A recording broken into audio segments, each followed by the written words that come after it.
শুভ সকাল, প্রত্যেককে ইংলিশ টিউশনে সুস্বাগতম। আজ আমি West Bengal board of secondary এডুকেশনের ক্লাস 10 এর lesson 3 the passing away of বাপু নামক যে গল্পটা রয়েছে সেটা নিয়ে আলোচনা করব। ইতিপূর্বে আমরা এই গল্পের ইউনিট 1 নিয়ে আলোচনা করেছিলাম। আজকের আমরা ইউনিট 2 নিয়ে আলোচনা করব। আমাদের পাঠ্য বইয়ে এই গল্পটা 18 এবং 20 পাতা জুড়ে রয়েছে, তার মধ্যে 19 পাতাতে একটা ছবি দেওয়া রয়েছে। তো আমি গল্পটাতে আসছি। ইতিপূর্বে আমরা ইউনিট 1 এটা জেনেছিলাম সমস্ত ঘটনাটা বা গল্পটা মহাত্মা গান্ধী অর্থাৎ আমাদের জাতির জনক মহাত্মা গান্ধীর মৃত্যুর পরবর্তী ঘটনা, তার যে অন্ত্যেষ্টিক্রিয়া বা তার যে শেষ ক্রিয়াটাকে সম্পূর্ণ হওয়ার জন্য যে লোকের জমায়েত এবং আরো অন্যান্য আনুষঙ্গিক ঘটনাটা নিয়ে গল্পটা আবর্তিত এবং বিবর্তিত হয়েছে।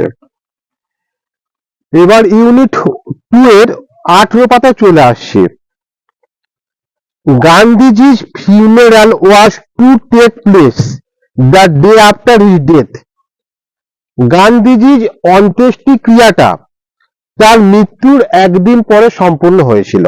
প্রথম লাইনে বাংলাটা, গান্ধীজির অন্ত্যেষ্টিক্রিয়া বা শেষ কাজটা তার মৃত্যুর একদিন পরে সম্পন্ন হয়েছিল। আওয়ার্স ইন অ্যাডভান্স মানে সময়ের অনেক আগেই। পিপল লাইন্ড মানে জনগণেরা সারিবদ্ধভাবে দাঁড়িয়েছিল।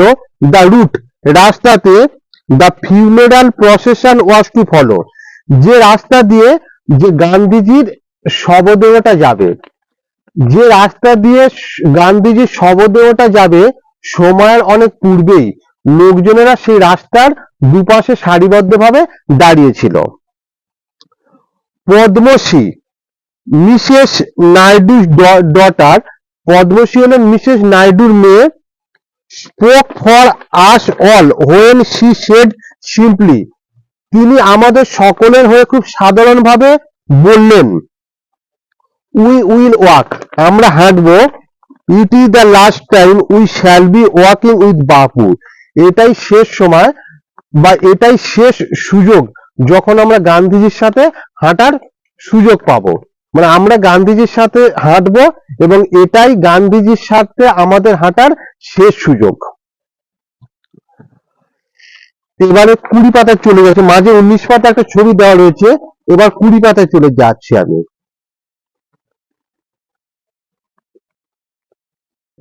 20 পাতা প্রথম লাইনটা, it is an agonising walk, এটা ছিল একটা বেদনাদায়ক, একটা যন্ত্রণাদায়ক হাঁটা।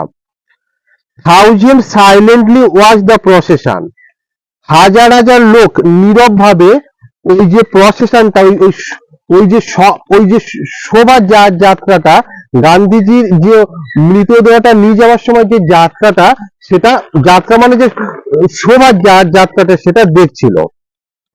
বাপু lay on an open truck covered with flowers, গান্ধীজিকে একটা খোলা ট্রাকের ওপরে শোয়ানো হয়েছিল এবং সেটা ফুলে আচ্ছাদিত ছিল, মানে ফুল দিয়ে ঢাকা ছিল। Thousands of people wept, wept মানে কি, থাউজেন্ডস মানে হাজার হাজার, ওয়েপ্ট মানে কি কেঁদেছিল। WWP উইপ, এটা হলো পাস্ট টেন্স, এটা হলো প্রেজেন্ট টেন্স, এর পাস্ট টেন্স হলো ওয়েপ্ট ওয়েপ্ট। এখানে পাস্ট টেন্সটাই দেওয়া রয়েছে যেহেতু এটা অতীতের ঘটনাটা বর্ণনা করা হয়েছে। তাহলে WWP উইপ মানে কাঁদা, এর পাস্ট টেন্স, এর পাস্ট প্রেজেন্ট টেন্স হলো weep, past tense wept, past participle wept. মানে হাজার হাজার লোকজন কেঁদেছিল। ট্রাইং চেষ্টা করছিল, টু টাচ স্পর্শ করতে, বাপুজি's ফিট মানে মহাত্মা গান্ধীর পাটা স্পর্শ করতে চেষ্টা করছিল। It was impossible to move in the thick crowd, মানে ভিড়টা এতটা ঘন ছিল যে সেটাকে সরানো খুব কঠিন ছিল। এবারে পরের প্যারাতে দেখো, ওই 20 পাতায় পরের প্যারা চেঞ্জ হচ্ছে। As I move forward slowly, যেহেতু আমি ধীরে ধীরে এগিয়ে যাচ্ছিলাম, আই আন্ডারস্টুড আমি বুঝতে পারলাম, I was not merely in the midst of grieving people, আমি কেবলমাত্র শোকাহত লোকেদের মধ্যেই ছিলাম না। আমি যেহেতু এই ভিড়ের মধ্যে দিয়ে যাচ্ছিলাম, আমি বুঝতে পারলাম যে আমি কেবলমাত্র এই শোকাহত লোকের ভিড়ের মধ্যেই নেই। পরের লাইনটা এবার ক্লিয়ার করে বলছে, this was even more than the funeral procession of India's beloved leader. এটা গান্ধীজির প্রিয় নেতা, এটা ভারতবর্ষের প্রিয় নেতার শোকযাত্রার থেকেও আরো বেশি কিছু। মানে এটা শুধুমাত্র একটা শোকযাত্রা ছিল না, তার থেকেও আরো বেশি কিছু। I was among people for whom walking with Bapu had a special meaning. I was among people, আমি সেই সমস্ত লোকজনের মধ্যেই ছিলাম যারা গান্ধীজির সঙ্গে হাঁটছিল এবং এটার একটা বিশেষ মানে ছিল, বিশেষ একটা তাৎপর্য ছিল। স্পেশাল মানে বিশেষ, মিনিং মানে তাৎপর্য। এবার পরের লাইনটা দেখো, we had work with Bapu over the rough and smooth of India's recent history. We had work মানে আমরা হেঁটেছি, উইথ বাপু মানে বাপুর সঙ্গে মানে মহাত্মা গান্ধীর সঙ্গে, over the rough and smooth মানে নানা রকম চোরাই উদরাই পথ অফ ইন্ডিয়াজ রিসেন্ট হিস্ট্রি মানে ভারতবর্ষের সাম্প্রতিক ইতিহাস। মানে ভারতবর্ষের সাম্প্রতিক ইতিহাসে মহাত্মা গান্ধীর সঙ্গে অনেক চোরাই উদরাই পথে আমরা একসাথে হেঁটেছি। আমরা এটা প্রত্যেকেই জানি যে ভারতবর্ষের স্বাধীনতা আন্দোলনে যে কজনের অগ্রণী ভূমিকা ছিল তার মধ্যে মহাত্মা গান্ধী একজন অন্যতম ব্যক্তিত্ব, এবং ভারতবর্ষের স্বাধীনতা আন্দোলনে তার একটা বিশেষ অবদান ছিল। এবং এখানে সেই কথাটাই বলা হচ্ছে যে গান্ধীজির সঙ্গে আমরা চোরাই উদরাই নানা রকম পথে হেঁটেছিলাম। তার পরের লাইনটা দেখো, we could not now accept the fact that the man who had led us over many difficult paths was never going to walk with us again. We could not now accept, আমরা এখন এটা গ্রহণ করতে পারছিলাম না, the fact ঘটনাটা, that যে the man লোকটা who had led us over many difficult paths যিনি আমাদের অনেক কঠিন পথে নেতৃত্ব দিয়েছেন, was never going to walk with us again, তিনি আমাদের সঙ্গে কোনো সময় হাঁটবেন না।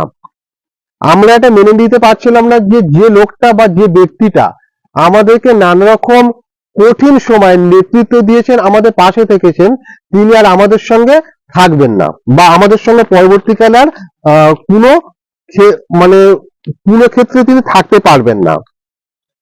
বাপুজি স্লাইট ফিগার মানে গান্ধীজির চেহারা, ছিপছিপে চেহারা, রোগা চেহারা, হ্যাড ওয়াক ওই রোগা চেহারা নিয়ে হাঁটতেন, স্টাফ ইন হ্যান্ড হাতে একটা লাঠি থাকতো, over a large part of India, এবং তিনি ওই রোগা চেহারা এবং হাতে একটা লাঠি নিয়ে ভারতবর্ষের একটা বৃহৎ অংশে তিনি ঘুরে বেরিয়েছিলেন। To walk is to make slow progress, হাঁটা মানে ধীরে ধীরে অগ্রগতির পথে এগিয়ে যাওয়া, এটা লেখকের নিজস্ব মতামত। হাঁটা মানে ধীরে ধীরে অগ্রগতির পথে এগিয়ে যাওয়া। It is to think with clarity and closely look at all that is around you, তোমার চারপাশে যা কিছু রয়েছে সেটা নিয়ে তুমি ভাবতে পারবে। মানে ক্ল্যারিটি মানে কি, মানে তুমি এবিলিটি টু ক্লিয়ার থিঙ্ক মানে স্পষ্টভাবে তুমি সেটাকে উপলব্ধি করতে পারবে বা ভাবতে পারবে। From small insect to the Horizon in the distance, সেটা কাছের কোনো একটা পতঙ্গ হতে পারে এবং দূরের কোনো কিছু দিগন্ত রেখা হতে পারে। মানে কাছের এবং দূরের সমস্ত জিনিস নিয়ে তুমি ভাবতে পারবে। পরের লাইনটা কি বলছে, পরের লাইনটা বলছে, moreover to walk was open the only way open to the average Indian. মোreover to walk was open the only way open to the average Indian, এবং তার পরের লাইনে বলছে হাঁটাটাই ছিল বেশিরভাগ ভারতীয়র কাছে একটা মাধ্যম। হয়তো লেখিকা এই কথাটাই বলতে চেয়েছেন, তৎকালীন ভারতবর্ষে যানবাহনের বা গাড়ি ঘোড়ার খুব একটা বেশি প্রচলন ছিল না, বা থাকলেও সেই অর্থে লোকেরা সেটা ব্যবহার করতেন না। তাই তিনি এটা বলতে চেয়েছেন যে হাঁটাটাই তৎকালীন ভারতবর্ষের লোকেদের কাছে বেশি গ্রহণযোগ্য ছিল। ইট ইকুয়াল নো ভেসিকেল, হাঁটার ফলে কোনো গাড়ির দরকার হতো না। ভেসিকেল মানে কি? গাড়ি। এক্সেপ্ট হিজ অন বডি, মানে তার নিজের শরীর ছাড়া কোনো গাড়ি ঘোড়ার প্রয়োজন হতো না। And cost him nothing but his energy, এবং তার কোনো টাকা পয়সা খরচ হতো না, কেবলমাত্র নিজের দৈহিক শক্তি ছাড়া। যদি একজন মানুষ হাঁটাচলা করে বেড়াতো সেক্ষেত্রে তার কোনো কিছু টাকা পয়সা খরচা আবার ব্যাপার নেই, শুধুমাত্র নিজের দৈহিক পরিশ্রমটাই দরকার। Gandhiji took this necessity, Gandhiji এই সুযোগটা নিয়েছিলেন। As he took much that was commonplace, এবং তিনি এইভাবেই ভারতবর্ষের বিভিন্ন জায়গাতে ঘুরে বেড়াতেন। And transformed into a joyful effort, এবং তিনি এই হাঁটাটাকে, তিনি এই ভ্রমণ করাটাকে একটা আনন্দের কাজে পরিণত করেছিলেন।